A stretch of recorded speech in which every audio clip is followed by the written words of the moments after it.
முயற்சிகள் வெல்லும் சேனல். வணக்கம்.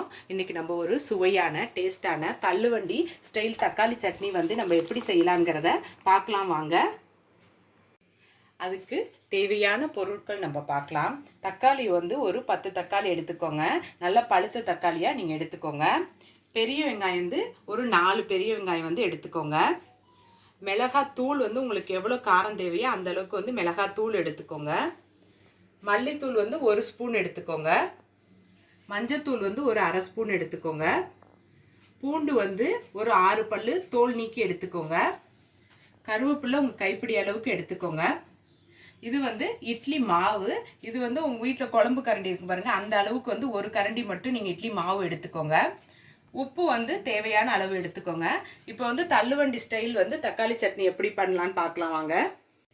தக்காளி சட்னிக்கு நம்ம பூண்டு எடுத்துருந்தோம் பாருங்கள், அந்த பூண்டை வந்து மிக்சி ஜாரில் வந்து போட்டுக்கோங்க. அது வெங்காயத்தை வந்து இந்த மாதிரி 4ஆக வந்து கட் பண்ணிக்கோங்க. இதையும் வந்து இந்த மிக்சி ஜாரில் வந்து போட்டுக்கோங்க. அடுத்தது வந்து தக்காளியையும் 4ஆக அரிஞ்சு வச்சுருக்கேன். இதையும் வந்து இந்த மிக்சி ஜார்லேயே போட்டுக்கோங்க.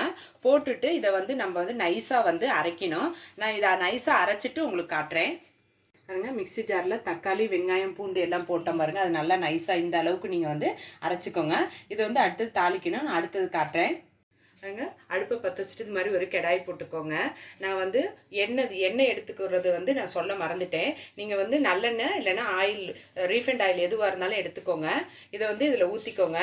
ஊற்றிட்டு அதே மாதிரி நான் கடுகு மிளகாய் இதையும் சொல்ல மறந்துட்டேன், இதையும் நீங்கள் வந்து எடுத்துக்கோங்க.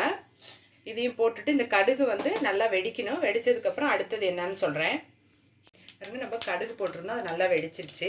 இப்போ வந்து கருவேப்பிலை எடுத்துருந்தோம் பாருங்கள், இந்த கருவேப்பிலையும் இதில் போட்டுக்கோங்க. போட்டுட்டு நம்ம அரைச்சி வச்சுருந்த இந்த தக்காளி பூண்டு வெங்காயம் இது எல்லாத்தையும் வந்து இதிலோட மிக்ஸ் பண்ணிக்கோங்க.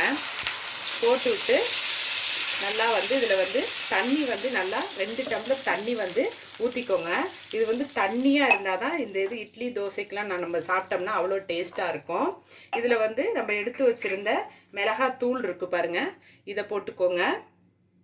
இது வந்து மல்லித்தூள் அதையும் வந்து இதில் போட்டுக்கோங்க. இல்லை மஞ்சத்தூள் அதையும் இதோட சேர்த்துக்கோங்க. உப்பு இதையும் வந்து இதில் சேர்த்துக்கோங்க. இது எல்லாமே வந்து நல்லா கொதித்து பச்சை வாடை போகணும். நான் அடுத்தது அதை காட்டுறேன் பாருங்க. மிளகாத்தூள் மல்லித்தூள் மஞ்சத்தூள் எல்லாம் போட்டு நல்லா பச்சை வாடை போயிடுச்சு.